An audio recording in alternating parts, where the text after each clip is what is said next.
Assalamualaikum warahmatullahi wabarakatuh. Bismillahirrahmanirrahim. Nahmaduka ya ghafuru ya syakuru. Mashalli wa sallim barik ala sayyidina maulana Muhammadin wa ala alihi wa sahbihi asma'in nama ba'du. Pernah ada orang hartanya itu habis karena ngobati ibunya. Terus datang ke saya, dia sumpek karena hartanya habis ngobati ibunya. Terus dia bilang, Gus, saya ini sekarang sudah miskin karena ibu saya sakit dan harta saya habis untuk ngobati ibu saya. Terus tak guyon di sama saya. Kon kepen pinter apa kepen goblok? Kepen pinter Gus. Ingin pinter apa ingin goblok? Katanya ingin pinter. Kalau ingin pinter biasanya jangan gitu. Harta kamu itu masih di akhirat karena habis untuk ngobati ibu. Bayangkan kalau habis untuk maksiat itu habis betul. Terus dia mulai syukur. Alhamdulillah Gus, harta saya habis secara heroik karena untuk mengobati apa ibu. Sudah pinter dia. Akhirnya miskin sampai sekarang ya tetap pede saja karena masih punya tabungan di akhirat. Dan itu saya terinspirasi oleh ilmu juga. Jadi dulu Sayyidah Aisyah itu pernah nyimpan sepotong daging kambing, disimpan untuk dimakan beliau, karena beliau mau iftar ya, mau buka atau apa. Singkat cerita, karena bawaan keluarga Nabi itu sakhok, ada orang minta dikasihkan. Suatu saat akhirnya kan habis, terus Nabi tanya, yang daging tadi di mana? Habis. Terus Nabi cara menjelaskan itu indah sekali. Harta kamu itu baju yang kamu pakai nanti ya rusak, yang kamu makan nanti ya ke WC. Wa tasaddaqta fa abqaita. Memang di semua riwayat itu pakai dhamir mukhatab mudzakkar, meskipun asal usul riwayat itu untuk Sayyidah Aisyah karena untuk umum. Yang kamu sedekahkan tuh yang masih. Kamu jangan bilang kamu sedekahkan tuh yang habis, yang kamu sedekahkan tuh yang masih. Misalnya saya punya uang 1 miliar misalnya. Terus pernah tak sedekahkan ke fakir miskin atau ke kiai atau ke pondok 100 juta. Itu yang mesti masih, karena kadung di luar kekuasaan kita. Kadung lillahi ta'ala. Justru yang masih itu yang potensi nanti untuk hal-hal yang kurang positif. Semenjak itu orang sedekah itu begitu entengnya karena itu yang masih. Ya tapi tentu sarannya yang tepat ya. Saya sekarang sering kampanye sedekah tepat. Karena misalnya sering saya itu didatangi orang kaya. Sudah dapat gratisan gerutu itu geremeng. Nah ini kita sudah pakai buminya Allah itu gratis, pakai airnya ya gratis, pakai oksigen ya gratis. Kok masih gerutu, itu sudah jadi hamba yang nggak bener itu. Jadi bayangkan kalau kita pakai oksigen bayar, pakai buminya bayar, pakai airnya bayar semua, kayaknya kita tidak mampu membayar. Dan kita sama Allah hanya disuruh ikrar, disuruh sujud.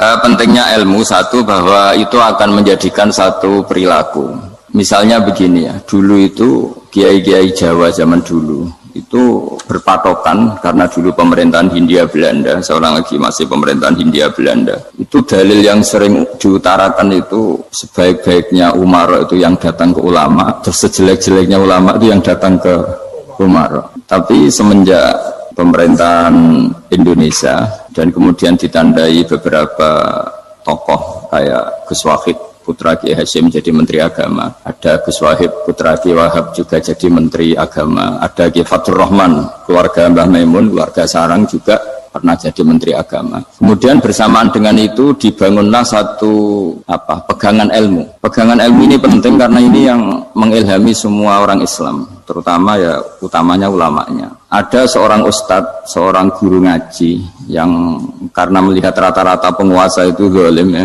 datang ke Harun Ar-Rasyid. Ini perlu disemak, datang ke Khalifatullah atau Amirul Mukminin Harun Ar-Rasyid. Karena beliau seorang raja tentu terduga lah atau ya umumnya atau gimana lah istilahnya. Itu ya rata-rata ya agak seenaknya namanya raja, namanya penguasa. Ini dalam pikiran ustadz itu tidak mesti dalam fakta. Kemudian si ustadz itu matur, ya Amirul Mukminin, inni nasihun lak famusyaddidun alaika fala tajidanna fi nafsika syai'an. Saya ini mau nasihati Anda, kemudian saya cara nasihati itu keras. Tolong jangan dimasukkan hati. Dia bilang famusyaddidun alaika. Saya nanti kalau nasihati itu keras sekali. Tolong dimaklumi karena ini penting, karena Anda harus dinasihati secara keras.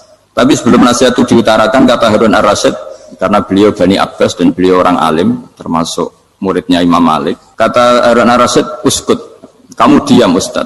Inna Allaha ta'ala arsala man huwa khairun minka ila man huwa syarrun minni wa ma'adhalika yaqulu Allahu ta'ala faqula lahu qawlan layyinal la'allahu yatadzakkaru aw yakhsha. Jadi ini sekaligus etika dan norma ya bagi semua dai di Indonesia dan semua kita. Wahai Ustadz kamu diam. Allah Ta'ala itu mutus orang yang lebih baik ketimbang kamu, yaitu Nabi Musa, ke orang yang lebih jelek ketimbang saya, yaitu ke Fir'aun. Itu saja harus pakai etika faqula lahu qawlan layyinan. Kamu harus ngomong yang halus. Jadi intinya ini Harun ar-Rasyid komplain. Kamu itu kalau jadi Ustadz ngaji kira-kira gitu. Jadi betapa baiknya orang dulu memahami Quran. Jadi Quran itu dibaca, kemudian kita mungkin baca terus jadi cerita. Mungkin ada yang baca jadi perilaku, ada yang baca kemudian itu mengilhami, membentuk. Nah kira-kira itulah yang membentuk kiai alim di NU, di beberapa pesantren maupun orang-orang alim di luar NU. Asal apa ya, ngajinya dan bacanya seperti kita, pasti seperti itu. Karena cara berpikir tadi sudah. Jadi akhirnya si Ustadz tadi keluar dan minta maaf, anta a'lamu minni, ternyata engkau lebih alim ketimbang saya. Jadi kalimat famusyaddidun alika, saya akan keras cara memberi nasihat, itu yang diket, yang dipotong, yang dibatalkan atau yang diralat oleh Khalifatul Harun ar-Rasyid. Yaitu dikatakan inna wa ta'ala arsala man huwa khairun minka ila man huwa syarrun minni. Yaitu Allah mengutus orang yang lebih baik ketimbang kamu, yaitu Nabi Musa, ke orang yang lebih jelek ketimbang saya, yaitu Fir'aun. Itu pun harus faqula lahu qawlan layyinan. Cara berdakwah harus dengan kata-kata yang halus, yang lembut, yang indah. Dan dengan kata-kata itu diharapkan la'allahu yatadzakkaru aw yakhsha. Semoga yang didakwai menjadi ingat. Sehingga dengan kemampuan ilmiah seperti ini menjadi pegangan bersama bahwa kita sebagai dai atau sebagai tetangga atau sebagai sama-sama warga Indonesia, bawaan kita memang harus faqula lahu qawlan layyinan la'allahu yatadzakkaru aw yakhsha. Kemudian dalam disiplin ilmu yang lain, halus itu tidak kuat. Angin itu ya halus, tapi kalau di manage itu jadi kekuatan yang dahsyat. Begitu juga air dan sebagainya. Sehingga tidak perlu khawatir terus kalau dakwah halus itu tidak punya efek yang signifikan. Tidak juga. Allah Ta'ala itu pengelola angin. Angin itu kekuatannya dahsyat. Sehingga Nabi Sulaiman dikasih kekuatan angin dan bisa terbang kemana-mana. Kemudian sekarang jadi teknologi yang banyak memanfaatkan angin. Mulai rem, mulai apa saja. Sehingga dari cerita saya ini kemudian terus kiai-kiai itu membentuk dakwah termasuk di ekonomi dengan cara yang rileks. Nah cara rileks itu satu tentu dimulai dengan ilmu. Misalnya begini, saya beri contoh. Ketika ada orang melafadzkan kalimat la ilaha illallah, tiada Tuhan selain Allah. Kemudian kalimat ini mungkin kalau orang NU baca itu rutin ya, karena kiainya kelamaan ya yang ikut sambil tidur ya. Kalau tahlil itu disebut kiai tertentu itu mesti yang belakang wah suwi itu kalau kiai itu lama itu. Nah kiainya juga karena jadi lakon ya kan lebih semangat karena pegang mic. Biasanya gitu di NU itu. Kalau khotib mesti semangat karena pegang mic, yang dengerin mesti ngantuk karena monoton gitu. Karena yang mendengerin sudah tahu pasti nyuruh baik meninggalkan yang jelek. Jadi ilmunya sudah disimpulkan dulu. Setiap yang tidur di masjid mesti tak tanya kenapa tidur. Ilmunya tidak ada perkembangan, Gus, nyuruh yang baik meninggalkan yang jelek. Tapi kalau ilmunya agak ada perubahan kan dengar semua pasti nyuruh yang jelek meninggalkan yang baik. Karena watak manusia itu agak-agak suka fitnah, itu suka geger. Tapi kalau monoton itu mesti enggak itu. Tapi yang menjadi pegangan kita, saya ulang lagi, itu ilmu dulu. Saya ulang lagi itu ilmu dulu. Saya berkali-kali menyontohkan, kalau ada orang kafir, orang yang tidak bersyahadat 70 tahun, kemudian dia bersyahadat sekali saja di akhir hayatnya. Itu kata Allah, qulil ladzina kafaru iyyantahu yughfar lahum ma qad salaf. Katakan ke mereka yang kafir, jika dia mau bersyahadat, itu masa lalunya diampuni semua. Sehingga kedahsyatan kalimat ini luar biasa. Orang yang kafir 70 tahun saja, barokahnya la ilaha illallah ini, dosanya bisa diampuni semua. Nah kemudian karena ilmu ini tidak begitu populer atau kurang dipopulerkan, atau kita sendiri kurang menghayati, sehingga la ilaha illallah itu lebih dianalisis cara lafadz ini, pelafatannya ada sanadnya enggak ya gitu. Terus cara melafatkan bareng-bareng seperti itu ada tumpengan ini bid'ah enggak ya. Jadi pertanyaannya sudah tidak tentang keramatnya atau sakralnya atau fadilahnya la ilaha illallah, tapi sudah macam-macam. Wiridan cara seperti ini ada hadisnya enggak, legal enggak, terus ada sanadnya enggak. Jadi saya mohon semohon-mohonnya untuk teman-teman yang di Al-Iman itu harus ngaji ya. Ngaji itu nanti kamu tahu cara mandang sebuah ibadah atau perilaku atau apa sajalah tahu.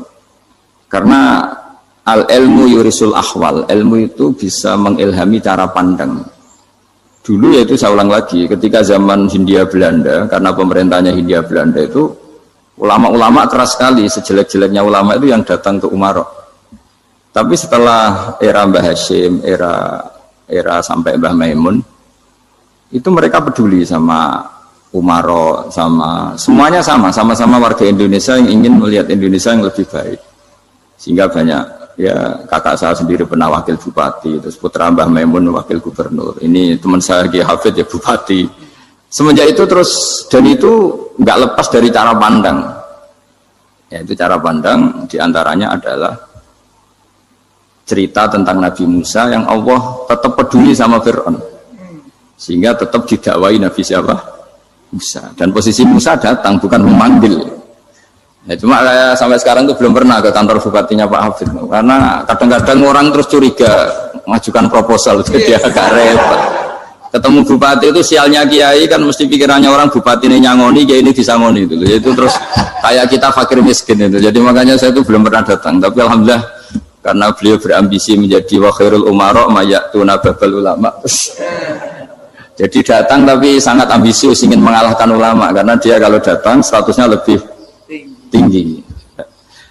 Ya tidak apa-apa, ini tawaduk tapi niatnya agak begitu tawaduk.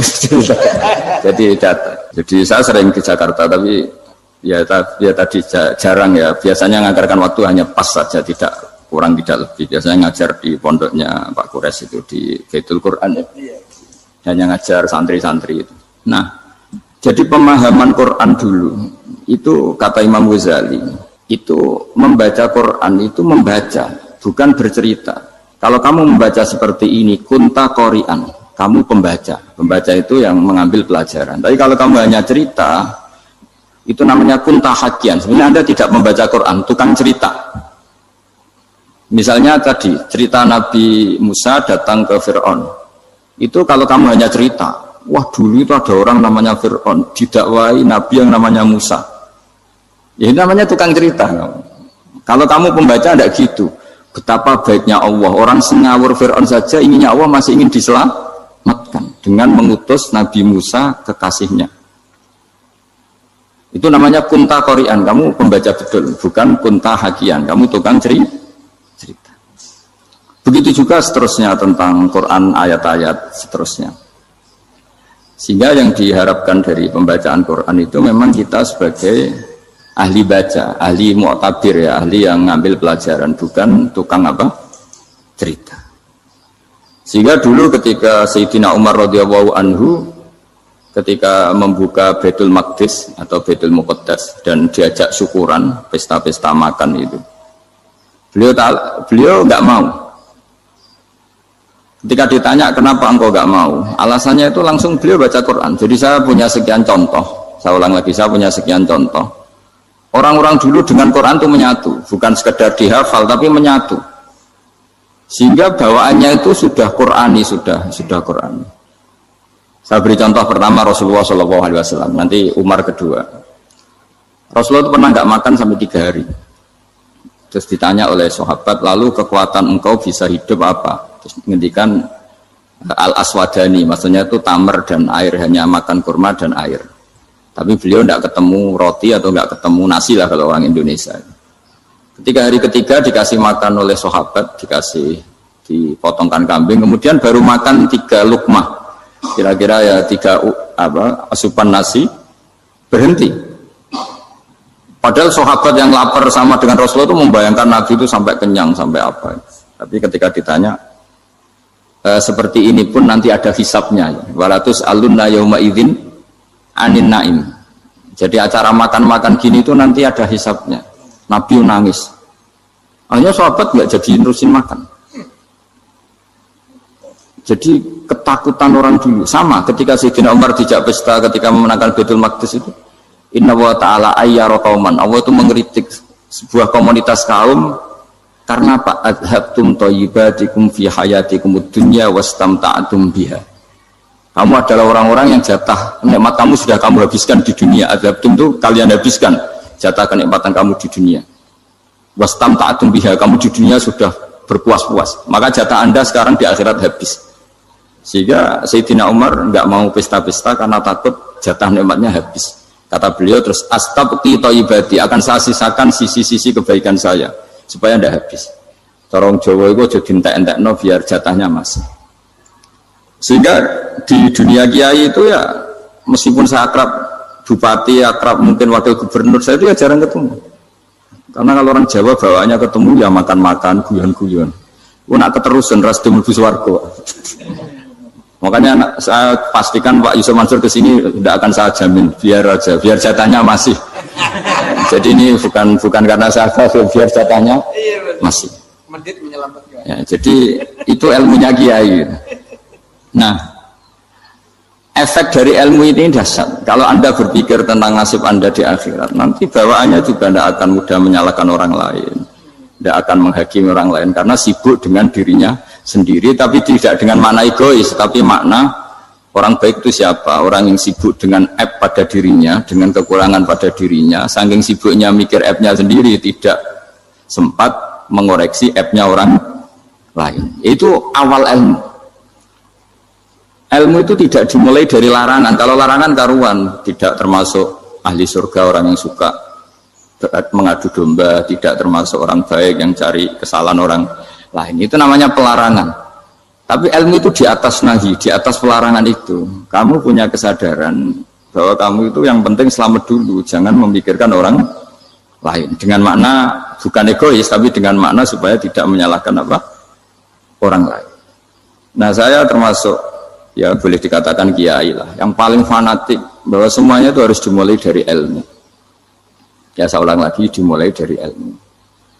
Nah, dari sini kemudian saya berharap Indonesia menjadi damai, menjadi baik. Itu bukan karena kita baik-baik banget, ya tidak mungkin kita ada nabi, tapi karena sudah sibuk dengan memikirkan kesalahan diri sendiri. Sehingga misalnya kita baca Quran, Rabbana zalamna anfusana, lalu kita langsung ingat betapa hubungan kita dengan Allah itu harus ikrar dulu, merasa zalim dulu, merasa salah dulu.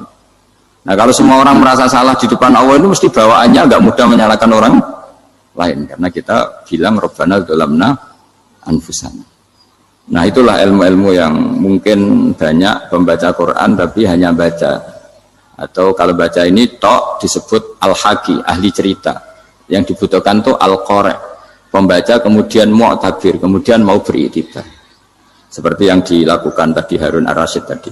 Inna wa ta'ala arsala man huwa khairun minka ila man huwa syarrun minni. Wa ma'adzalika yaqulu wa ta'ala faqula lahu qaulal layyin. Ini kamu tidak usah memaksakan musyaddid keras sama saya, karena Allah Ta'ala telah mengutus orang lebih baik ketimbang kamu, yaitu Nabi Musa, ke orang yang lebih jelek ketimbang saya, yaitu Fir'aun. Itu saja harus beretika. Faqula lahu qaulal layyin la'allahu yatadzakkaru aw yakhsha. Dan alhamdulillah bawaan kita sebagai orang timur atau orang Jawa itu kalau mau ngandani orang itu halus sekali. Di antara bentuk kehalusan kata-kata diceritakan di ayat lain. Ketika Nabi Musa ketemu Fir'aun, dawuhnya begini, fakul apa itu yang di juz 30 yang juz 30 ini yang bagian dari, kan tadi hanya fakul lahu qaulal layyinan. Lahu qaulal layyinan itu bentuknya apa? Ya, bentuknya apa? Itu Nabi Musa disuruh ngendikan sama Fir'aun, apakah kamu mau saya nasihati? Fakul halaka ila antazakka. Halaka itu pilihan, hal itu istifham, laka itu otoritatif. Jadi betapa santonya kalimat itu, fakul halaka ila antazakka. Jadi kalau dimaknani model Pak Hafid, model saya ngaji di sarang itu, halaka onoto iku kedue sira, berhak bagi kamu, berhak bagi Anda, apakah Anda berhak loh mendapat nasihat supaya Anda jadi orang yang lebih baik. Halaka ila antazakka. Jadi tidak kalimat perintah, tapi kalimat pilihan. Apa engkau mau saya beri nasihat? Wahdiyaka ila rabbika fatakhsha. Dan saya beritahu kamu tentang Tuhan dan kemudian kamu menjadi orang yang baik, fatakhsha, orang yang punya khasyah, punya. Jadi kayak apa kalimatnya itu? Napa jenengan kersa? Itu kalau orang Jogja, orang-orang daerah-daerah yang berada nyugui tamu itu kan, ayo makan-makan. Itu kan kayak tamunya itu kelaparan. Masa Pak Yusuf Mansur kelaparan? Tidak mungkin kan. Masa Ustaz terkenal kelaparan kan tidak mungkin itu. Monggo, napa jenengan ngersakno? Karena bisa saja tamunya itu tidak kersa, mungkin karena darah tinggi, mungkin karena takut dianggap fakir miskin, macam-macam kan orang enggak. Itu kalimatnya itu halaka ila anta zakka. Kayak apa indahnya dakwah. Halaka ila anta zakka. Itu ada kata laka itu ya terserah jenengan mau enggak. Wa ahdiyaka ila rabbika fatakhsha. Nah, itu yang disebut membaca. Kunta qori'an mahakian. Anda benar-benar membaca Quran, bukan sekadar penceri. Nah, kemudian ini yang terakhir saya juga baru, sebenarnya saya itu nggak pernah bilang sanggup itu, tapi Pak Ustadz Zakaria itu GR terus. Sampai tadi pagi itu saya belum tahu kalau ada acara ini. Ya karena saya kiai, jadi kalau kiai itu kan ingatnya sama Allah aja. Kalau sama manusia itu rontok-rontok lali gitu. Itu bukan memaksa, ya memang lupa. Sejauh mana sih pentingnya manusia kan tidak penting cara ilmu tasawuf itu. Tapi karena ini titipan Rasulullah SAW terus menjadi penting kan. Dititipi umat kayak jenengan itu yang ya sudah ngaji ngatur kiai ribet itu. Kiai ini biasa ngaji kan, kiainya yang ngatur, santri ini enggak.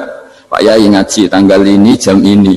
Itu kan mengabaikan semua aktivitas kiai. Padahal jam ini mungkin saya punya jam, mungkin jalan-jalan atau ngaji atau mutolaah atau munajat. Gara-gara Pak Zakaria ini kan terus Mas Tamam ini yang provokasi. Harus ngaji di jam ini, tema ini. Saya itu kalau ngaji ditentukan tema itu, ini memang saya agak keras di bab ini. Itu kayak ibarat gini loh. Saya ini dokter, kemudian ada orang yang sakitnya itu jantung, terus bilang ke saya, Pak dokter sembuhkan kukul saya.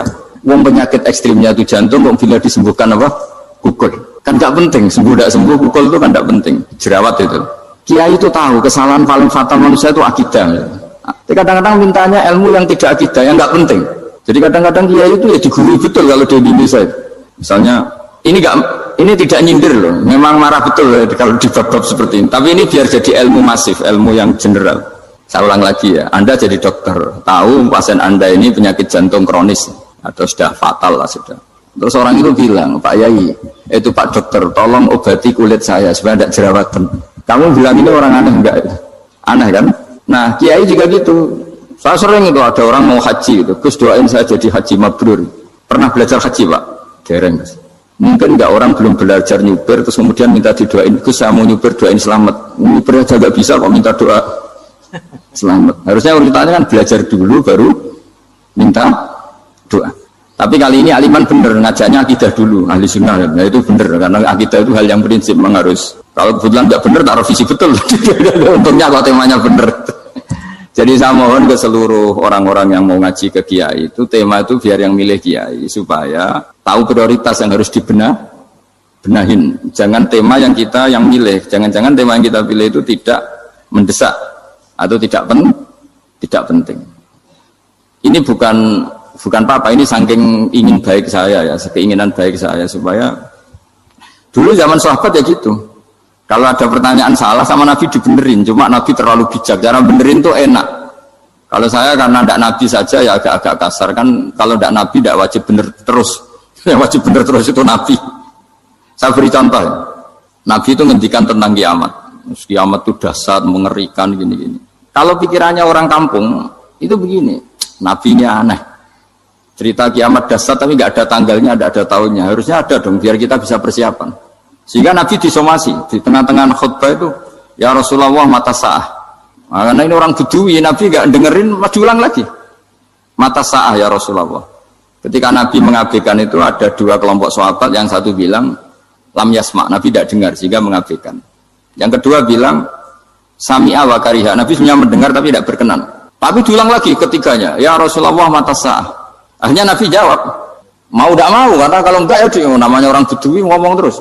Nabi balik tanya, ya karena cara berpikir dia kalau kiamat itu jelas kapannya kan bisa persiapan itu. Paling enggak pas mau kiamat terus pas ngaji Quran, apa kan bisa persiapan itu. Akhirnya Nabi balik tanya, ma'at tatalah, Kalau kamu berani tanya kiamat, lalu persiapan kamu apa? Ya, terus orang itu bilang masyhur itu, ma'adatullah kabira sholatin wala syamin wala kadza wa kadza walakinni uhibbuka. Saya sebenarnya tidak punya persiapan ya Rasulullah, cuma persiapan banyak puasa ya enggak, banyak sholat enggak, tapi saya mencintai engkau. Masyhur itu jadi hadis paling legenda, almar'u ma'aman ahabba, sebagian disebut anta ma'aman ahbabta. Ini kata semua sahabat yang di masjid.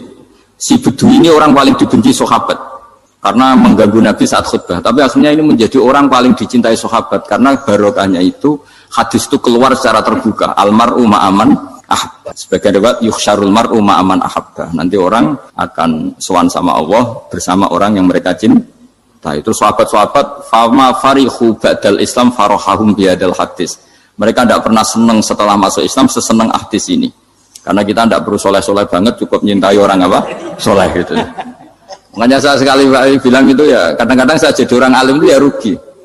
Ruginya tadi. Misalnya untuk menjadi orang alim kan harus hafal Quran, ngaji Bukhari, Muslim, Ikhya. Ternyata pengumuman kedua orang nggak bisa apa-apa. Gelombang kedua para pecinta, waduh, itu kan repot ya. Jadi kita yang jadi orang alim susahnya bukan main, ternyata disaingi pengumuman kedua dan para pecintanya. Wah itu kan akhirnya ketemu orang-orang nggak jelas tadi itu. Nah itu ya termasuk farah dalam Islam, farhatul aibin. Jadi senang itu di Islam itu ibadah. Ya qul bi fadlillah wa bi rahmati fa bidzalika falyafrahu. Senang itu diperintahkan Allah.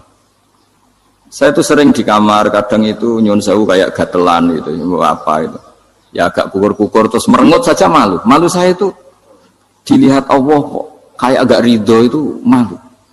Ya kayak tadi lah, kamu dikasih rumah gratis, kemudian pas yang ngasih datang kamu kelihatan cemberut, itu yang ngasih kan mangkel. Udah dikasih gratis masih cemberut. Sama hubungan kita dengan Allah itu semuanya dikasih gratis. Makanya tabassum, senyum itu ibadah. Kita yang nekuni ilmu hadis, betapa hebatnya Nabi ngendikan, kalau kamu tidak bisa ibadah yang berat-berat, cukup ibadah senyum. Kadang ngendikan tol kauti wajin, kamu cukup berwajah yang indah, yang menyenangkan. Tabassum, senyum. Kalau kamu tidak bisa membalas jasanya orang yang ngasih, minimal kamu senyum, minimal kamu kelihatan senang. Gitu. Nah, makanya senang itu sudah ibadah. Dan sekarang orang untuk senang aja susah. Karena bawaannya nuntut orang lain supaya kayak keinginan dia, bawaannya nuntut, ribet. Kalau gitu ya ribet. Makanya saya bilang al ilmu yurisul ahwal. Ilmu itu diperkuat. Nanti yurisul ahwal, ilmu itu akan membentuk Anda. Dulu beberapa raja itu ya mau luhur karena jadi raja, punya apa saja.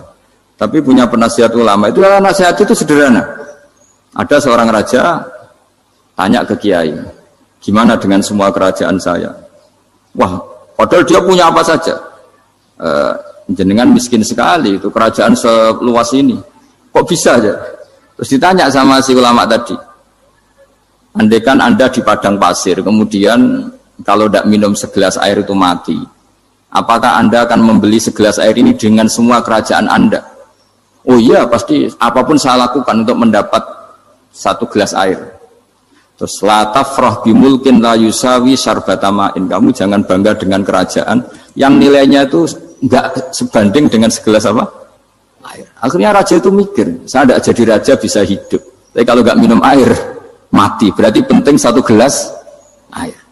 Akhirnya lama-kelamaan ini anggap kerajaan itu biasa, ternyata enggak sepenting segelas air. Ya seperti kita lah, misalnya orang enggak punya alpat itu enggak malu. Tapi kalau nggak punya celana itu malu. Kamu mau punya alpat tapi nggak punya celana? Kan nggak mau. Yaitu ilmu. Ilmu itu yurisul akhwal. Ilmu akan melahirkan satu perilaku. Jadi kalau ilmu Anda mantap, pasti syukurnya juga mantap. Gitu. Ya makanya saya termasuk kiai yang selalu mendorong pentingnya ilmu. Bahkan kata Sufyan Ats-Tsauri ngendikan saking pentingnya ilmu ada kata fa'lam annahu la ilaha illallah. Dimulai kata fa'lam. Dan saking pentingnya ilmu itu setiap nabi itu status permanennya itu hanya satu, mengajar. Rabbana wab'ats fihim rasulam minhum yatlu 'alaihim ayatik, membacakan ayat-ayat Allah sampai wa yu'allimuhumul kitab, mengajarkan kitab wal hikmah. Bahkan Allah sendiri wasofa dzatahul aliyah bi annahu al-muallim. Yaitu Allah ngendikan Ar-Rahmanu 'allamal Qur'an. Jadi betapa hebatnya pengajar. Allah sendiri mensifati dirinya itu Ar-Rahmanu 'allamal Qur'an. Allah itu Maha Rahman yang mengajarkan Quran. Di surat Iqra juga disebutkan Iqra wa rabbukal akram alladzi 'allama bil qalam. Jadi Allah mensifati dirinya sebagai pengajar. Kayak apa pentingnya mengajar? Karena al-ilmu yurisul ahwal. Ilmu ini melahirkan satu sikap. Pernah ada orang hartanya itu habis karena ngobati ibunya. Terus datang ke saya, dia sumpek karena hartanya habis ngobati ibunya. Terus dia bilang, Gus, saya ini sekarang sudah miskin karena ibu saya sakit dan harta saya habis untuk ngobati ibu saya. Terus tak guyon di sama saya. Kon kepen pinter apa kepen goblok? Kepen pinter Gus. Ingin pinter apa ingin goblok? Katanya ingin pinter. Kalau ingin pinter bahasanya jangan gitu. Harta kamu itu masih di akhirat karena habis untuk ngobati ibu. Bayangkan kalau habis untuk maksiat itu habis betul. Terus dia mulai syukur. Alhamdulillah Gus, harta saya habis secara heroik karena untuk mengobati apa ibu. Sudah pinter dia. Akhirnya miskin sampai sekarang ya tetap pede saja karena masih punya tabungan di akhirat. Dan itu saya terinspirasi oleh ilmu juga. Jadi dulu Sayyidah Aisyah itu pernah nyimpan sepotong daging kambing, disimpan untuk dimakan beliau. Karena beliau mau iftar ya, mau buka atau apa. Singkat cerita, karena bawaan keluarga Nabi itu sakhok, ada orang minta dikasihkan. Suatu saat, akhirnya kan habis. Terus Nabi tanya, yang daging tadi di mana? Habis. Terus Nabi cara menjelaskan itu indah sekali. Harta kamu itu baju yang kamu pakai, nanti ya rusak. Yang kamu makan, nanti ya ke WC. Wa tasaddaqta fa abqaita.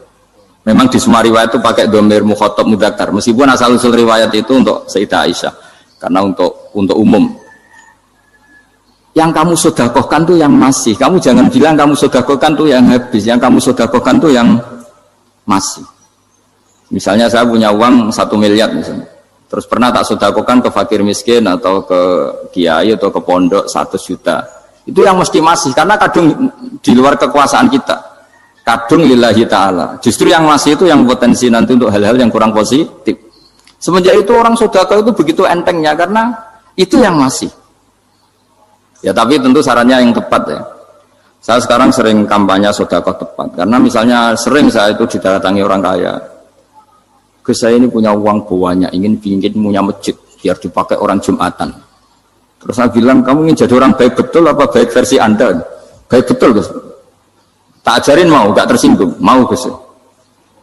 Kalau Anda bikin masjid di kampung Anda, masjid terbaik di dunia sekalipun, yang bingung saya ahli fikih. Kok bisa? Kan terjadi 2 Jumatan, nanti sahnya yang mana? Kamu enak aja bikin masjid gak? Kamu bikin masalah baru bagi kiai fikih di daerah kamu. Belum nanti orang terus migrasi ke masjid Anda karena lebih baik, koriknya lebih baik. Kamu membunuh masjid yang lebih tua, itu gak sopan sekali, masjid itu sudah lebih tua kamu. Akhirnya mikir. Enggak usah Gus kalau gitu, sedekah apa saja yang penting perintah dengan gimana. Ya siap. Jadi sedekah itu juga harus dibina supaya kalau orang kan bisa saja kan uang 100 juta itu untuk fakir miskin manfaat, ternyata untuk masjid yang sifatnya aksesoris, untuk lampu yang kristal yang mahal-mahal bukan yang pokok. Itu pentingnya ngaji ya. Jadi lagi-lagi al-ilmu yurisul ahwal. Ilmu itu melahirkan satu sikap. Jadi ketika ada masjid baru, kalau orang nggak bisa ngaji fikih, wow ada masjid baru, masjid banyak. Tapi kalau yang ngaji fikih ngerti, ini malah ada masalah baru karena ada ta'dudul Jumatan. Gimana hukumnya 2 Jumatan dalam kondisi yang tidak mendesak? Makanya sekarang saya baru kampanye itu. Dulu itu kalau ada masjid banyak itu kan faktornya beda ormas, beda pemahaman atau agak jauh, masih hukum sosial. Atau bawaan kondisi, misalnya di dekat UGM itu ada masjid kampung pertama, bawaan masjid karena ada kantor besar, atau bawaan ada pabrik besar, atau ada sekolahan besar. Tapi sekarang itu ada pertanyaan baru, ada masjid baru karena ada orang kaya ingin bikin masjid, itu gimana itu hukum? Nah, tapi kalau orang tidak nekuni fikih itu ya langsung wah bagus untuk bangun masjid. Bagus piye gini sing kangelan memfikihkan tadi. Nah itu ilmu. Jadi kalau yang tidak nekuni fikih itu ya tidak tersiksa, tapi yang nekuni fikih itu pasti tersiksa karena seperti itu tadi. Ya jadi saya mohon di antara cara kita dakwah secara damai itu dimulai dari Rabbana Zolamna Anfusana. Itu dipakai Nabi di redaksinya diganti diganti dengan makna supaya kita per individu matur Allah apa ini zulam tu nafsi zulman kabiron kafiron. Nah bawaannya orang mengaku dolim, mengaku salah itu kan sudah tidak sempat mikir salahnya orang apa lain. Dan dari sini kemudian dia jadi orang yang tawadhu, yang ubudiyah, yang macam-macam. Sehingga Nabi itu bukan dianggap ya, pasti penjelas terbaik. Terus Allah meredaksikan wa ma tuqaddimu li anfusikum min khairin tajiduhu indallah. Apa saja kebaikan yang kamu sudah berikan untuk Allah sampai akhirat itu ya pasti kamu temukan di akhirat. Terus yang terakhir saya beri contoh orang peminta-minta sa'il. Itu Sayyid Ali Zainal Abidin kalau ada orang minta-minta terus dikasih. Misalnya dikasih ya 100.000 atau 50.000 atau 10.000 sesuai kemampuan yang memberi. Itu marhaban biman hamala zadi ilal akhirah. Saya terima kasih ya, gara-gara kamu minta uang saya jelas sudah sampai akhirat. Coba kalau di rumah bisa saja untuk hal yang tidak positif. Jadi bawaannya itu cara pandang itu rubah. Jadi sebenarnya kalau kita ngasih uang di masjid, ngasih kiai atau ngasih fakir miskin, ya uang itu yang masih bukan yang habis. Itu watasodak kata fa'abqaita, yang kamu berikan itu hakikatnya yang masih. Karena sudah tidak kamu otak-atik lagi, makanya disebut wakaf. Sebenarnya wakaf itu dulu secara makna lughat, saya ulangi secara lughat. Maknanya itu sudah berhenti, wakafun maknanya berhenti. Nah sodako itu dari kata sodako maknanya benar. Orang yang sering sodako berarti imannya benar. Orang yang uang sudah diberikan berarti dia sudah terputus, wakaf berhenti dari hubungannya dengan dia. Sudah dikasihkan berarti selesai. Sehingga wakaf dan sodako itu sebenarnya maknanya saling melengkapi. Kemudian orang-orang fikih karena ada disiplin ilmu tertentu, wakaf itu untuk sedekah yang permanen, yang abadi, kemudian sedekah untuk infak. Tapi itu kan hanya istilah-istilah dalam disiplin ilmu. Sebetulnya kalau pakai ilmu yang umum, sedekah ya bisa disebut wakaf, wakaf ya bisa disebut apa? Sedekah. Karena maknanya sedekah itu wakaf. Wakaf itu apa? Qat'u raqabatil malik an hadal mal atau an malih. Hubungan pemilik harta ini terputus dari harta itu. Jadi misalnya saya sudah wakaf tanah ini ke masjid, sudah diterima. Buat saya kepikiran gadekan atau menjual sudah tidak bisa, sudah berhenti di situ saja hubungan saya dengan kepemilikan harta itu. Makanya disebut apa? Wakaf. Dan kalau saya wakaf berarti menunjukkan kebenaran iman saya karena sudah menafkahkan sebagian harta untuk Allah Taala. Disebut sodak. Makanya bahasa Arab itu gampang ya. Kalau sodalqof, sodaqoh. Orang kalau bayar mahar disebut sodak karena menunjukkan cintanya. Teman yang setia disebut sodik karena ya benar dalam berteman. Abu Bakar disebut as-siddiq karena sangat membenarkan kanjeng Nabi dan seterusnya dan seterusnya. Jadi begini ya, kalau dalam fikih Islam, misalnya ini ada di beberapa literatur fikih, di semua fikih, baik mazhab Syafi'i, Hanafi, Hambali, di semua kitab fikih.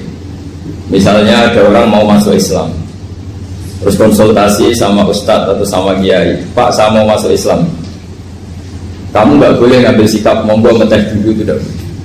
Atau apalagi jajak ngobrol dulu, karena 5 menit kita mempersilahkan ngopi dulu itu artinya dianggap kita membiarkan dia dalam keadaan kafir 5 menit dan kita dianggap ikut tanggung jawab. Sehingga di bab ada ulama yang ngebabkan itu sampai di bab murtad. Termasuk murtad adalah orang yang dimintai mensyahadatkan non muslim kemudian disuruh ngopi dulu atau ngeteh, karena dianggap pembiaran sekian menit masih berstatus kafir. Jadi ibaratnya gini ya, kalau kita mungkin baru bapak-bapak baru pakai celana pendek terus ada orang kecelakaan di jalan, saya tak pakai baju dulu nanti baru kamu saya selamatkan, itu kan naif. Kalau begitu saja naif, apalagi orang yang kafir kemudian pas mau minta disyahadatkan kita bilang monggo mandi-mandi dulu, ngeteh-ngeteh dulu, berarti ada pembiaran sekian menit dia masih berstatus. Artinya begini, kalau dia saat itu kok dimatikan oleh Israel berarti mati dalam status kafir dan kita ikut tanggung jawab, karena harusnya bisa Islam andai kan kita mensyahadatkan saat itu juga.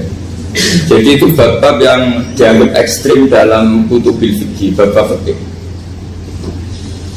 Makanya dalam kitab fikih Saya berkali-kali ada non muslim mau bersyahadat ke saya, itu saya bilang ke santri-santri saya, saat itu juga harus kamu ajarin meskipun pakai bahasa Indonesia, yang penting status kafirnya apa?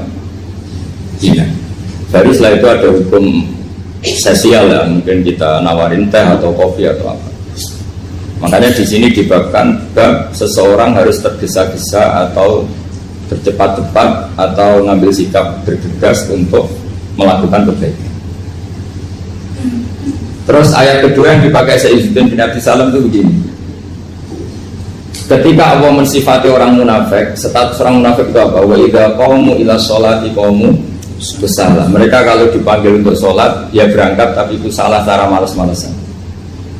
Sehingga untuk menunjukkan kita loyal sama Allah itu ya paling tidak ada sikap di atas rata-rata. Makanya ada sa'i ya lari-lari kecil, tawaf juga disunatkan ada lari-lari kecil, disebut ar-romal, romal itu lari-lari kecil. Untuk menunjukkan bahwa kita loyal sama Allah itu tidak sak kobri kalau Jawa. Nah itu dibabkan sendiri. Jadi beda antara tergesa-gesa sama ekspresi serius. Jadi musyawarah itu ya kira-kira kan nggak mungkin lah kita dipanggil rektor atau kiai atau orang tua kita terus jalan leha-leha itu kan. Nah contoh yang diambil di sini begini. Ketika ada debat terbuka antara Fir'aun dan Musa, saya ulang lagi ya, ada debat terbuka antara Musa dan Fir'aun. Kan Nabi Musa datang ke Fir'aun. Lalu kata Fir'aun, ini asal-usul ayat ini saya terangkan sejarahnya. Kata Fir'aun, lalu kalau kamu tidak nuhankan saya, Tuhan kamu siapa? Terus kata Musa, Rabbus samawati wal ardi, yang nuhani langit dan bumi. Fir'aun masih berkelit. Kalau Tuhan di bumi, setahu saya kemana-mana dituhankan saya, kata Fir'aun. Ma'alim tulakum min ilahi ghairi. Terus Nabi Musa masih ngendikan, ya sudah Tuhan yang nuhani langit.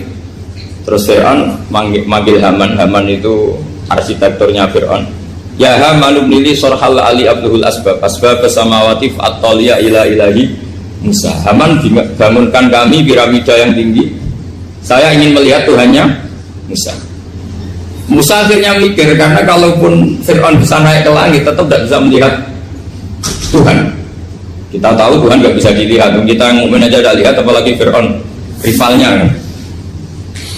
Akhirnya Musa ganti argumentasi, yaitu argumentasinya Musa, Rabbukum wa Rabbu abaikumul awwalin.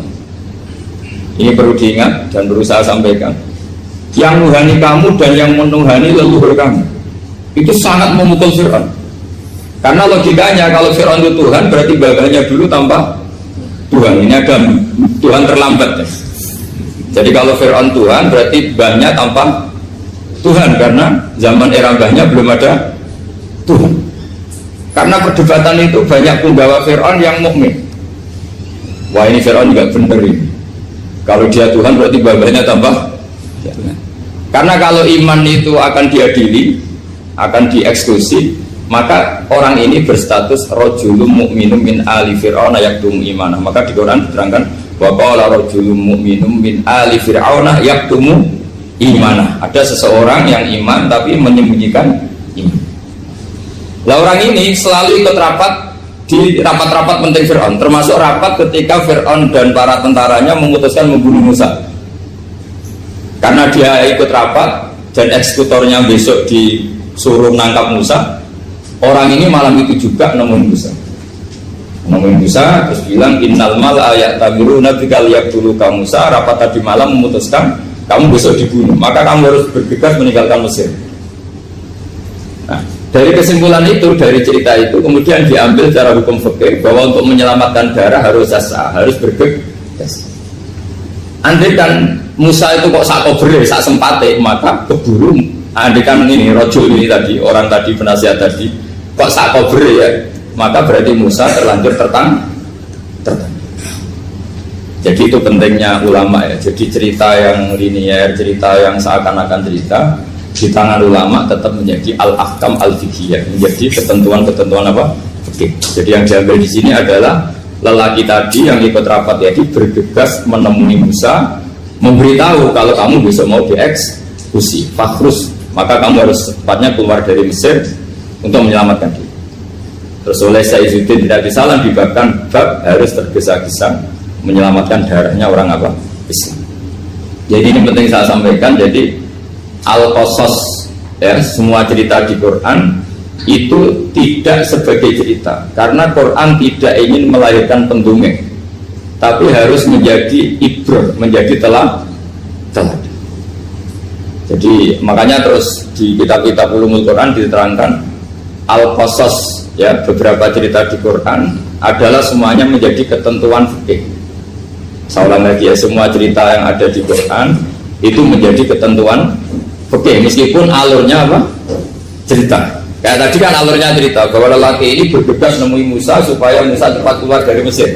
Terus dibabkan babul musaroah ila musifik. Saya teruskan. Wa kama la ra'ayna may yaqtulu musliman law tabtu alaihi la qatalahu fal musaroah ila takrisihi min wajibatun.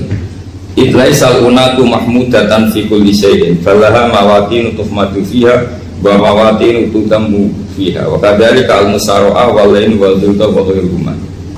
Terus cara berpikir ulama, saya pernah baca dalam satu sejarah ulama besar namanya Sufyan Ats-Tsauri. Sufyan Ats-Tsauri itu menjadi wali itu gara-gara kalau sholat di masjid itu beliau datang sebelum adzan. Saya ulang lagi, beliau datang sebelum adzan. Ditanya, kenapa kalau kamu datang sebelum adzan? Saya ini gak ingin jadi hamba yang buruk. Hamba yang buruk atau pembantu yang buruk adalah setempel untuk dipanggil. Misalnya kita tahu majikan kita pasti manggil jam 7, kemudian jam 7 itu Anda masih ngopi, masih tata-tata, itu kan tidak menghormati majikan. Harusnya kamu setempe di jam yang saat itu pasti majikan Anda memanggil. Kata beliau, saya tidak ingin seperti pembantu yang buruk, datang nunggu apa? Dipanggil. Jadi itu ada beberapa spirit ya, atau inspirasi dari aturan-aturan mahabbah. Sebab itu ketika Allah kritik orang munafik, wa idza qamu ila sholati qamu kusala, ketika dipanggil sholat mereka datang bermalas-malasan. Karena tidak ada cintanya sama Allah, maka datang berlambat-lambat. Nah, berarti kalau ekspresi cinta mengharuskan kita datang bercepat. Makanya dalam istilah lain di Quran ini termasuk balaghatul Quran. Di juz 25 itu istilah menuju Allah itu fafirru ilallah. Kita tahu firar itu maknanya lari apa jalan biasa? Lari. Jadi untuk mengekspresikan mahabbah kita, kangen kita pada Allah, cara bahasa Arab isak kita, berontok kita sama Allah, tidak diistilahkan jalan tapi fafirru ilallah, harus bergegas berjalan. Begitu seterusnya. Maka kalau ada orang Islam, terus ini konsekuensi hukum, ada non muslim minta, Pak Bah, saya tolong ajarkan syahadat. Nggak boleh saya bilang gini, monggo ke dalam dulu. Padahal perjalanan ke rumah saya misalnya setengah jam, nggak boleh. Saat itu meskipun sambil berdiri-diri harus kita tauhidkan. Kamu yakinnya Allah itu satu, Tuhan Allah, harus. Karena kalau ada perjalanan ke rumah 5 menit terus dia kecelakaan, belum syahadat, statusnya mati apa? Kafir. Dan kita ikut terlibat karena sebetulnya bisa mengislamkan saat itu juga. Analoginya kayak tadi ya, orang kecelakaan di jalan karena kita pakai celana pendek, contoh suri yang bisa tak pakai baju dulu. Habis itu dihides truk. Itu kan kita ikut salah karena kita yang punya kesempatan. Tentu yang disalahkan yang punya kesempatan.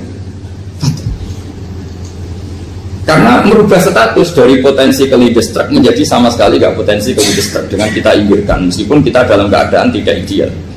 Sama. Orang kafir yang mau masuk Islam itu umumnya kiai kan kadang sebagian disuruh mandi dulu, itu salah sebetulnya. Itu salah sekali. Sangat salah, apalagi nunggu seremonial di masjid, tunggal toko-toko itu bujutnya salah. Itu gak cuma salah, bujutnya salah. Jadi salah yang akut. Itu salah besar. Kalau seremonial monggo, tapi kalau mengislamkannya harus saat itu. Apalagi ya seremonial seminggu lagi nunggu tokoh terkenal, nunggu di syuting dulu, wah itu perilaku show, itu bukan mengislamkan itu.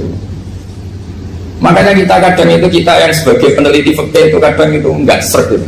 Masa mau Islam nunggu di masjid dulu, di syuting dan tokoh-tokoh, itu salah. Itu sama dia kamu lihat orang kecelakaan mau menyelamatkan, ini ada wartawan enggak ya? Minta di syuting dulu setengah mati. Jadi kita normal saja dalam Islam, sesuatu yang mendesak, yang emergensi ya perlakuannya harus cepat. Sehingga dibabkan faslun fil musaroah ila nusifid fitina. Jadi ada beberapa contoh di Quran memang aturannya seperti itu. Makanya semua redaksi Quran tentang menuju Allah diredaksikan fafirru ilallah. Makanya di tawaf ada ekspresi romal, jalan agak cepat. Di sa'i juga ada momen-momen kita harus romal, berjalan cepat. Di beberapa aturan juga seperti itu. Ya saya ulang lagi, di beberapa aturan Islam juga seperti itu. Nah sekarang efek di hukum haji. Saya banyak baca literatur haji. Haji dalam aturan Islam itu wujuban tarafiyan, wajib yang tidak langsung mendesak. Kemudian semenjak ada fakta kita harus nunggu, daftar tunggu, itu kita sebagai ahli fikih itu gampang. Misalnya gini, saya umur 20 punya uang, sekarang berapa daftar? 25 juta ya. Saya umur 20 punya uang 25 juta. Saya jomblo misalnya, ya butuh nikah, ya butuh macam-macam. Itu wajib daftar haji apa enggak? Karena kalaupun daftar nunggu 20 tahun. Nah sekarang kalau ada orang umur 50 tahun punya uang 25 juta, menurut Anda wajib daftar saat itu apa enggak? Daftar saja bisa game gitu. Nanti kalau misalnya umur 50 ditambah 25 kan 75. Itu kalau orang sumpah sudah tetap mati gitu. Maka itu menjadi pertanyaan, apakah fikih ini kita rubah? Karena dulu kan orang itu longgar semua. Karena haji zaman Nabi pun tidak langsung dilakukan saat pertama diwajibkannya haji. Jadi Nabi punya sisi unik. Pertama ada tahun diwajibkannya haji, Nabi tidak langsung haji. Sebab itu ulama berkesimpulan kalau wajibnya haji tidak langsung. Maka fikih itu memang unik. Sholat juga gitu. Ada istilah begini dalam sholat. Watajibus sholat ala kulli muslimin wujuban muwassa'an. Di semua kitab fikih takbirnya seperti itu redaksinya. Wajib sholat dilakukan orang Islam wujuban muwassa'an, wajib yang ada longgarnya. Sehingga ketika zuhur jam 12 WIB kita dengar azan, boleh sholat setengah 1, jam 1, setengah 2, jam 2. Karena memang wujuban muwassa'an, memang ada batas akhir waktu misalnya sampai setengah 3. Nah problemnya begini, misalnya setengah 1 Anda pasti dipanggil majikan kamu yang diharuskan melakukan satu aktivitas, misalnya Anda pilot, yang nggak mungkin sholat lagi di kokpit. Apakah status wujuban muwassa'an, wajib yang longgar menjadi hilang karena setelah itu tidak ada kesempatan lagi sholat? Apa tetap kita sebagai ahli Islam yang agak balelo tapi alim, misalnya ya sudah tetap jadi pilot, nanti kan ada aturannya sendiri, ada rukhsahnya sendiri, ada kemurahan sendiri, kita sudah jadi pilot. Misalnya sholat tanpa harus menghadap kiblat, sholat yang tetap di perjalanan. Kira-kira Anda kalau jadi ahli fikih milih mana? Milih harus sholat di depan, apa tetap memberi kelonggaran? Gak apa-apa sholat sambil apa? Nyuper ya, sambil pilotin apa pesawat. Anda milih mana? Karena kalau konstitusi ilmu itu memang harus ada, dengan tanda kutip ya, memang harus ada nakalnya. Kalau nggak nakal malah gak sah. Memang unik ilmu itu. Karena ilmu itu kalau dipaksakan lurus terus, itu nanti malah bengkok karena menghilangkan rukhsahnya Allah, kemurahan Allah. Tapi kalau dipaksakan rukhsah terus, murah terus, nanti dianggap menyepelekan hukumnya Allah. Maka kita yang ahli fikih itu pusing. Misalnya saya sering ditanya, Gus ini supir bis, kan musafir terus, berarti saya boleh tidak puasa terus pada Ramadan? Coba kalau ada jadi ahli fikih mesti bingung. Mau boleh, ya boleh terus supaya orang nggak peduli sama Ramadan. Mau mengatakan wajib puasa, kayak nggak peduli dengan kemurahan Allah yang membolehkan musafir tidak puasa. Coba loh, Anda jangan jadi ekstremis yang saling bantah kok protes toh, ini kan. Jadi memang mengkaji ilmu itu. Ya makanya dengan tanda kutip itu harus ada nakal. Tapi nakal yang baik, bukan nakal. Nakal itu kalau bahasa Jawa itu kan tidak harus dosa. Seperti anak kecil, menek-menek itu, bocah kok nakal. Padahal anak kecil menek itu haram dah. Enggak kan? Malah orang tuanya yang bentak itu yang haram. Yang nakal betul ya ibunya yang bentak cerewet itu, karena ibunya orang yang sudah mukallaf, sudah tua, salah langkah itu bentak. Kalau anaknya naik meja itu ya sebetulnya bahasanya tidak nakal, lucu. Oh jeblos pinter coba iso munggah meja, harusnya diapresiasi. Tapi rata-rata itu semua akal mecah gelas. Coba, malah boe malah mecah tabungan. Bapaknya marah tukang nguras tabungan. Sebetulnya senakal-nakalnya anak kecil itu nakal orang tuanya, itu pasti. Karena ini sudah kena kitab, sementara anak-anak belum kena. Tak pernah punya tamu karena di tradisi Kiai itu sering punya tamu. Bapak ibunya itu kultus sama Kiai, bentak anaknya disuruh salim sama saya. Anak kecil kan nggak mau jalan-jalan terus, marah. Tak marah orang tuanya tak marahin. Yang dosa itu kamu bentak anaknya. Kalau anak kecil itu kena diskon rufi al-qalam an salasin. Di antara aturan Islam apa? Tidak ada keharusan bagi 3 orang. 1 anak kecil sampai balik, 2 orang tidur sampai bangun, 3 orang gila.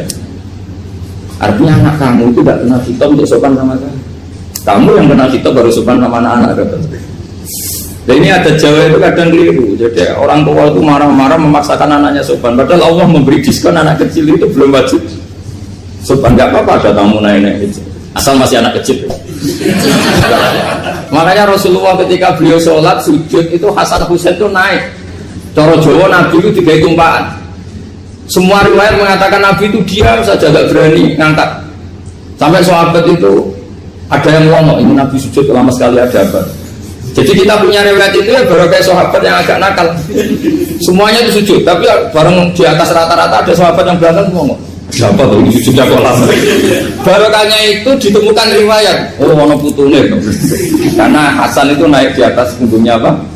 Nabi itu kan tidak ada yang ngomong, riwayat ini tidak ditemukan. Barokahnya ada yang mongok itu mungkin kalau sekarang mungkin semua masjid mongok karena orang sekarang jarang yang khusyuk. Kalau dulu hanya 1 yang di belakang. Setelah itu Nabi memberi penjelasan, saya tadi sebetulnya harus mengakhiri sujud saya sesuai aturan umum, tapi ada cucu saya tak biarkan sampai dia puas naik punggung saya sehingga dia turun baru saya naik. Filosofinya apa? Begini, anak kecil 1 udah kena kitab, 2 jangan sampai sholat itu jadi problem. Kalau Nabi minta Hasan membentak putu mau bayar sholat atau diganggu, maka sholat menjadi trauma. Gara-gara sholat bahasa bentak saya. Lama-lama anak ini trauma dengan sholat karena dianggap problem. Makanya saya termasuk kiai nggak berpendapat anak kecil nggak boleh di masjid. Sering kan anak kecil di masjid atau khutbah rame. Saya termasuk setuju tetap boleh. Kalau dibentak di masjid maka dia trauma dengan masjid. Bangsa ke masjid dibentak. Lagi pula kadang-kadang orang tuh gaya-gayaan dong. Wah rame orang khutbah rame nih. Padahal kalau nggak diramein anak-anak malah udah tidur. Kita kan tidak bisa menjamin kalau perilaku kita lebih baik gitu. Mendingan kan anak-anak main di masjid dibanding di karaoke kan. Jadi kan, ya ini maksudnya saya, ini fikih ya. Fikih itu wilayahnya, makanya jadi ahli fikih itu susah-susah gampang. Jadi kan jangan hanya berpikir protes dengan ketentuan fikih, mengkaji yang sebanyak-banyaknya. Itu tadi, misalnya Anda seorang supir permanen, supir bis bersama. Kalau truk kan bisa leha-leha, kalau bis kan apa ada deadline-nya ya waktu, seperti bis jurusan Surabaya Semarang. Saya kan sering naik bis jurusan Surabaya Semarang. Kadang-kadang supirnya melihat saya tanya, bisa ini supir, saya ini Ramadan itu gimana ya? Ya saya sudah ngerti setengah nakal, dan senengnya dijawab rasa poso ya saya tahu. Tapi masalahnya secara fikih kalau kamu mengharapkan kamu harus puasa terus, kamu melanggar konstitusi ilmu. Memang musafir punya diskon, boleh tidak puasa. Pertanyaannya, bayarnya kapan? Mau Syawal ya nyupir lagi, Zulhijjah ya nyupir lagi, nanti sampai Ramadan ya. Nah terus, ya pas kamu cuti, biasanya cutinya pas sakit, boleh diskon lagi karena sakit. Coba. Nah, andai kan Anda jadi ahli fikih milik zaman. Lu kalau orangnya soleh terus kayak ustadz-ustadz di sini kayak dosen UI kan, masa dosen UI Universitas Islam nggak Islami kan nggak mungkin. Mungkin memilih poso kan. Masalahnya ini kan hukum untuk orang kebanyakan, nggak boleh hukum musuh gak kuat. Sahur jam 3:30 ngombe vitamin pokoknya harus kuat. Itu tidak hukum, itu saran. Hukum itu beda dengan saran. Hukum itu hanya berbicara musafir itu boleh store. Kalau saran memang boleh, ya usahakan kamu makan 3:30 pas fit, terus kalau ngumpul selesai jam 10 nanti istirahat. Memangnya majikan bisa ngatur jamnya? Itu fikih. Maka menjadi perdebatan yang namanya pergi itu apa? Menurut Imam Syafi'i pergi itu ya dari rumahnya ke tempat yang asing yang tidak wilayahnya namanya pergi. Menurut Imam Ahmad bin Hanbal enggak. Pergi itu tidak kerja. Jadi orang yang supir yang seperti itu namanya tidak pergi tapi kerja.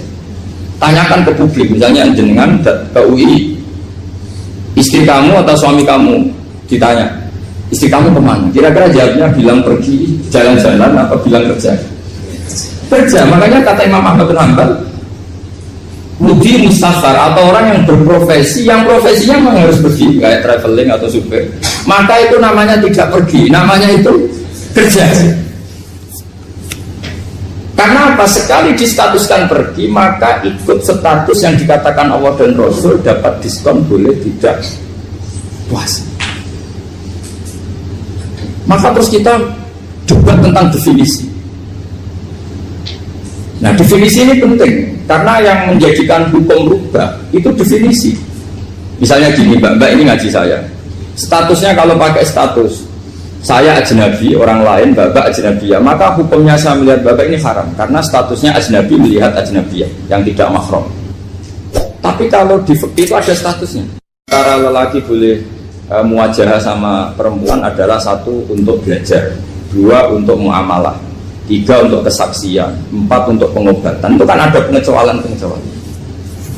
Sehingga statusnya sekarang Mbak itu belajar, apa ini melihat Gus Bah atau Gus Bah itu mengajar atau gimana, itu statusnya bisa rubah.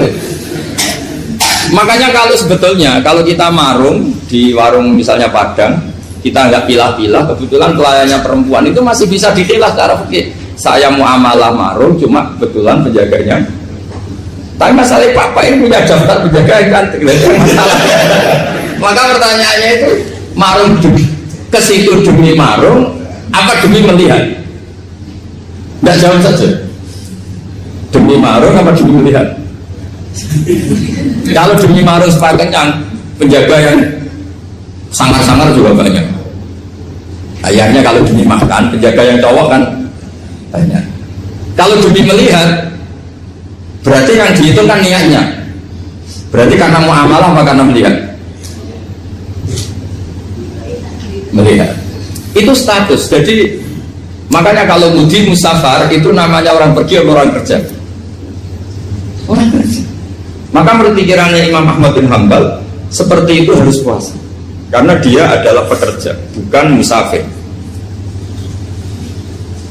Lalu dalam masalah jumlah 3 hari misalnya, kalau dalam fikih kita, nggak saya kenapa ngomong fikih terus ya, karena banyak yang melupakan fikih. Jenengan pergi haji, zaman Nabi haji itu jamak dan qashar terus. Padahal hajinya Nabi itu, haji itu minimal kan berapa hari minimal itu? 9, 10, 11, 12. Sebenarnya haji itu minimal hanya 4 hari. Karena 13 Dzulhijjah bisa nafar apa? Awal. Kalau nafar awal berarti nggak ada kewajiban nafar sani. Berarti yang wajib betul kan 9, tanggal 9 wukuf di Arafah, terus 10 biasanya ifadah sama balang jumroh apa? Akobah, terus 11, 12 itu kan sudah boleh cabut karena apa? Nafar apa? Awal. Berarti nggak usah nafar apa? Sani. Berarti hanya berapa? 4. Tapi Nabi haji di Mekah Madinah itu sampai 40 hari karena perjalanan. Pertanyaannya, ketika Nabi menjamak dan mengqashar itu cara Imam Syafi'i lis-safar. Karena Nabi orang Madinah datang ke Mekah dengan jarak 460 kilo, maka Nabi boleh jamak dan qashar. Jadi pikiran Imam Syafi'i, jamaknya Nabi itu lis-safar karena pergi. Cara pikiran Imam Malik enggak, jawabnya Nabi itu linusuk. Nabi menjamak sholat itu karena melakukan ibadah haji. Efeknya adalah orang Mekah kalau haji itu cara Imam Malik meskipun jaraknya dekat boleh apa? Boleh apa? Qashar, boleh jamak qashar. Lalu terus ada pertanyaan fikih lagi. Lalu jamak qashar itu karena pergi apa karena masyaqqah? Karena repot. Coba kalau sampai kira-kira jawab. Misalnya kita orang kaya bawa uang 1 miliar naiknya Alphard, ada supirnya, ada ajudannya, pergi di jarak 100 kilo. Masyarakatnya kan tidak ada sama sekali, apalagi di tol kebetulan nggak macet. Kira-kira boleh jamak nggak? Boleh, itu karena pergi, tapi kan nggak ada repotnya sama sekali. Dibanding misalnya yang ngebis bawa beras 1 pintal gitu, dan gitu suruhan orang lagi kan pusing. Maka fikih ini untuk memberi hukum itu, kalau fikih itu menstatuskan dulu. Ini orang boleh jamak itu karena masyaqqah apa karena safar. Lalu kalau setelah karena safar itu karena jaraknya apa tingkat masyaqqahnya. Kalau karena jaraknya ya tidak juga. Tidak juga gini maksudnya. Mungkin Anda tidak pernah terpikir begini. Kalau saya mau ke Jakarta, kemudian sampai Purworejo itu sudah waktu zuhur, saya boleh nggak zuhur di situ sama saya? Boleh kan? Padahal perjalanan saya belum capek. Artinya nunggu boleh jamak itu setelah kita menempuh jarak itu apa menuju, sedang menuju dan niat. Sedang menuju dan niat. Misalnya saya mau ke Jakarta, saya orang Sleman mau ke Jakarta, itu sampai mana itu Magelang itu sudah boleh jamak kan? Boleh nggak? Boleh karena saya mau ke. Nah pertanyaan secara fikih mungkin ada tidak terlintas. Ternyata ditelepon sama istrinya nggak jadi pergi. Padahal sholatnya kadung di jamak zuhur dan asar. Apakah setelah di rumah sholat lagi? Tapi nggak pernah mikir gitu. Jadi orang fikih itu sudah pusing, makanya jangan diprotes terus. Kita ini sudah pusing. Ya orang itu enak aja protes terus. Nggak perlu didengar, nanti wajib sholat lagi enggak? Dia bolehnya jamak kan berdasar berstatus musafir. Ternyata selama Magelang ditelepon istrinya enggak jadi. Dia kadang sholat zuhur dan asar. Setelah pulang masih jam 1. Terus ada asar, wah sholat. Kalau menurut Anda, sholat lagi apa enggak? Jangan saran. Kalau saran, wah sebaiknya sholat lagi. Itu enggak hukum, itu saran itu namanya. Saran dengan hukum beda. Sholat lagi beda. Ketika ada jabah itu berdasar malas atau berdasar hukum? Apa? Nah kalau Anda sholat lagi, pertanyaannya gini, Allah itu tidak punya tradisi mewajibkan 2 kali. Pertanyaan fikihnya mesti gitu. Dan saat Anda di Magelang menjamak itu melakukan sesuatu yang disahkan oleh agama. Berarti pas Anda jamak zuhur asar, sesuatu pas melakukan itu kan berstatus sah dan boleh. Meskipun setelah itu ada masalah, istri kamu nelpon terus pulang. Tapi pas itu kan sudah dinyatakan oleh malaikat sah, Anda sudah zuhur dan asar. Kalau melihat itu tidak wajib mengulang. Tapi bisa saja malaikat ada yang usir. Itu sah karena Anda berstatus musafir. Berhubung status Anda hilang, maka poin Anda sudah sholat juga hilang. Kamu milih fikih yang mana? Jadi peneliti fikih itu beda dengan orang-orang yang dengarin protes. Beda karena nekuni itu beda karena ada konsekuensinya. Makanya fikih itu sampai saya punya kitab fikih itu dikarang satu orang itu jumlahnya 20 jilid, per jilid itu segini. Jadi satu meja ini dikarang satu orang. Itu mulai yang presisi, yang detail sampai yang khayal. Yang khayal juga ada. Yang khayal itu tadi beliau banyak menghayalkan gini. Suatu saat Anda datang ke Mekah itu hanya butuh waktu 20 menit. Zaman itu belum ada pesawat. Lalu budak jamak, budak nakal. Nakal itu begini. Sama orang kaya punya jet pribadi, misalnya ada Ronaldo masuk Islam, orang kaya itu bisa nggak puasa karena begini, misalnya dia orang, contohnya orang Arab jangan orang. Dan contohnya itu dibalik saja. Di sini itu kalau imsak jam berapa? Imsak Ramadan jam berapa? 3:30 aja biar aman ya. Kalau 3:30 kan masih imsak. Dia terbang ke Mekah. Jadi orang sini puasa jam 5 kan mulai puasa, dia terbang ke Mekah kan masih malam. Makan terus dia. Mekah mau ada matahari terbang lagi ke barat.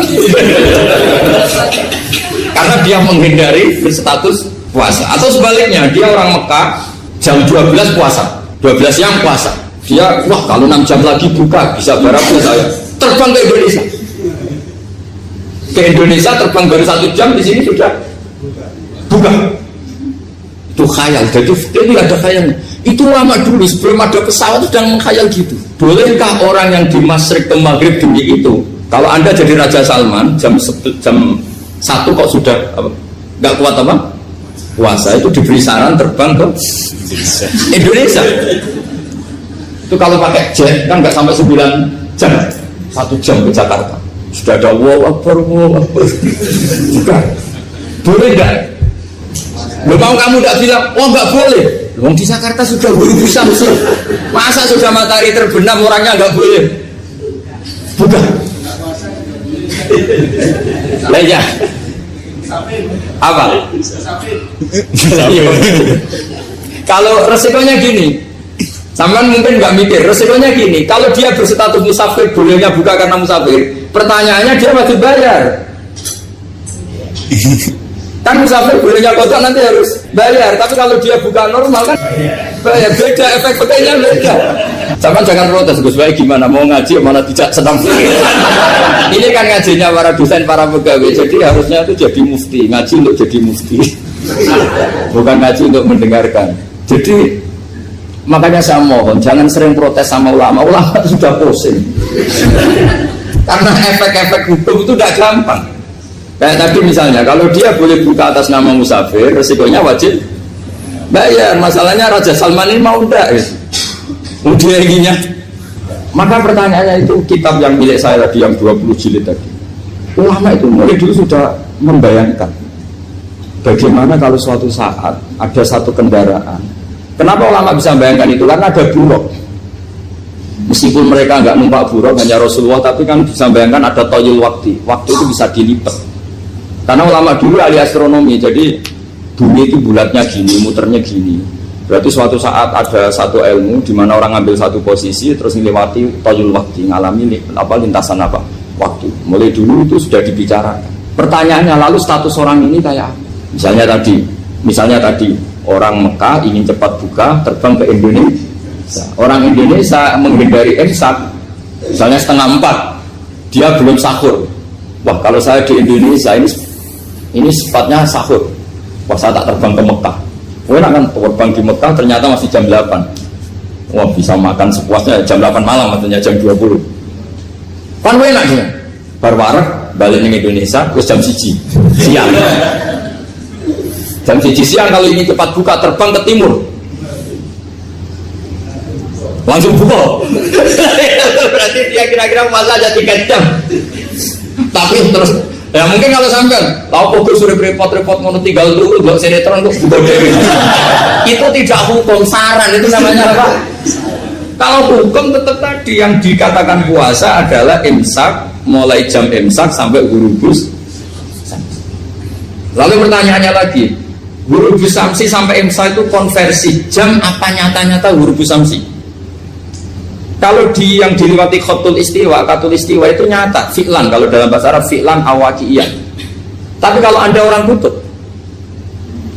saya sering kirim-kiriman surat sama mufti-mufti yang ada di Timur Tengah, di Eropa, konsultasi maksudnya. Orang kutub itu kan tidak ada matahari, tidak ada apa-apa. Jika kalau Anda baca kitab di kutub, mesti Gus Baik ajaran pembohong. Misalnya orang kutub ngaji saya, kamu harus subuh sebelum matahari terbit. Sekali matahari terbit waktunya hilang. Zuhur setelah matahari agak ke barat. Asar kalau matahari terbenam hilang waktunya. Terus mereka bisa bilang mataharinya di mana? Maka pertanyaannya, boleh gak mengkonversi waktu untuk orang kutub? Jadi misalnya pola umum subuh jam 4:30, berarti antara subuh dan qadha itu 1,5 jam. Subuh sama zuhur polanya berapa berarti? Kalau 4:30 sampai jam 12 itu 6 sama 7,5.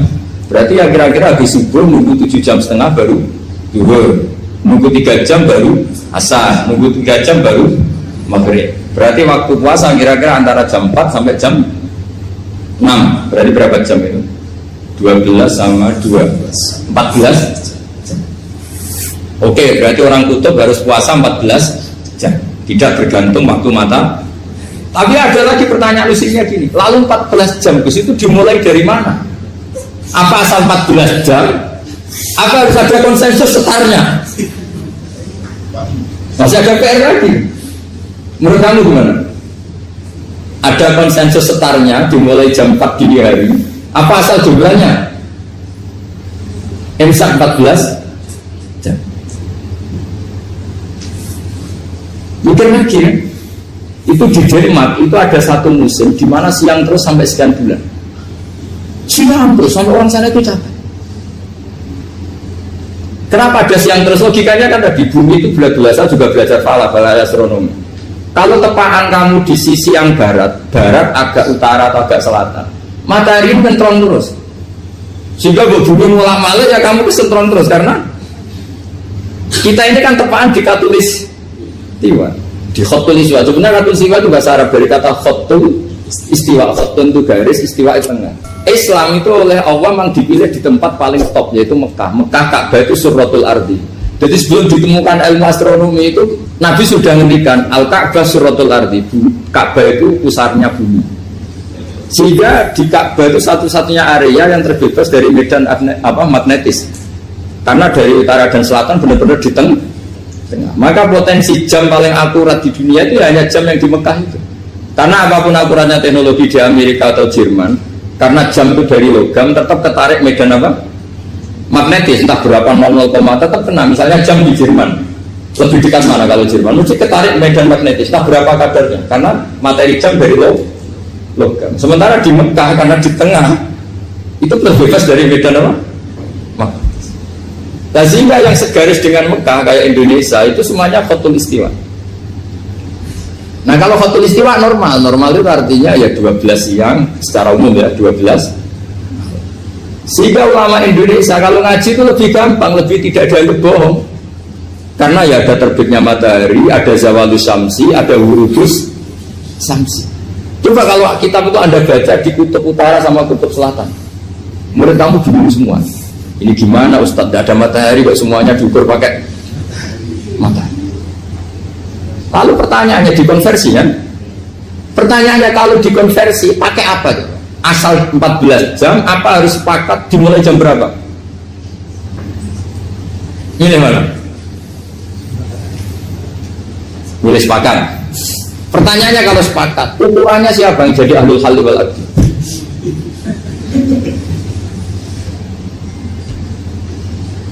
Jadi orang suka itu sudah bingung, makanya saya mohon jangan sering diprotes.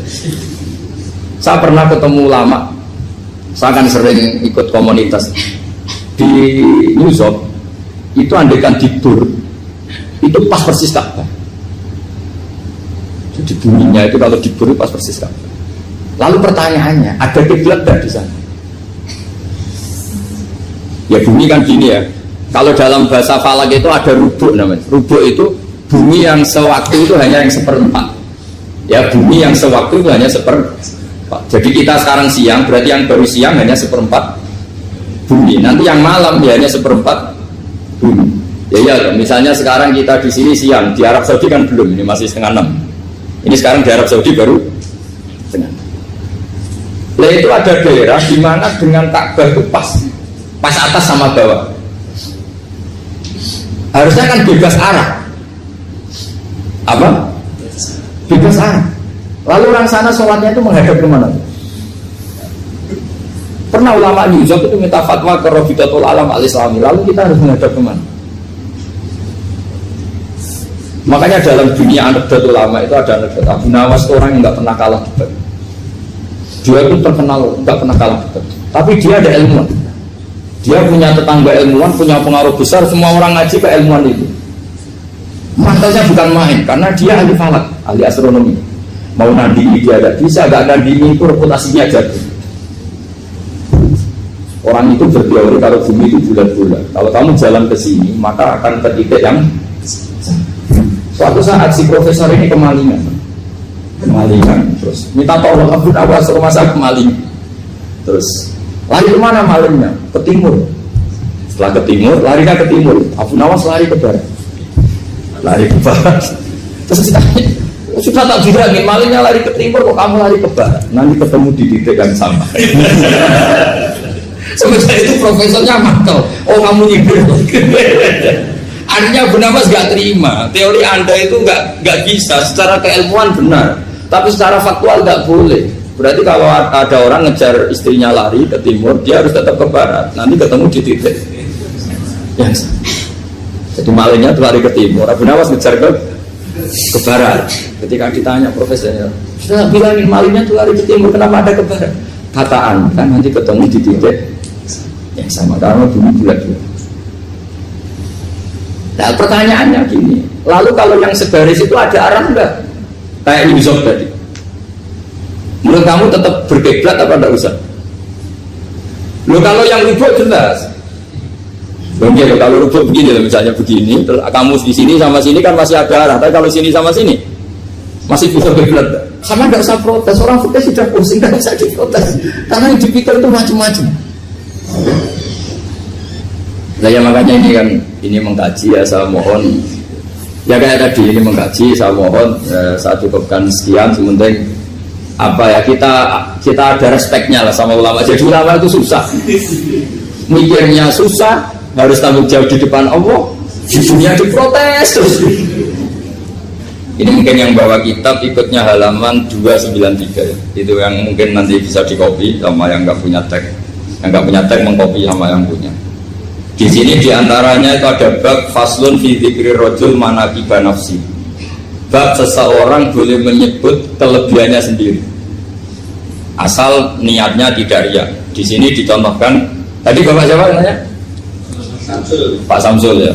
Di sini diceritakan ketika mau masa paceklik, saya ulang lagi masa paceklik, itu Nabi Yusuf karena merasa amanah dan merasa punya kemampuan mengelola ketahanan pangan, beliau bilang ke rajanya, qala ja'alni ala khazainil ardi inni hafizun alim. Raja, jadikan kami pengatur ketahanan pangan karena ini hafizun alimnya dan saya terpercaya.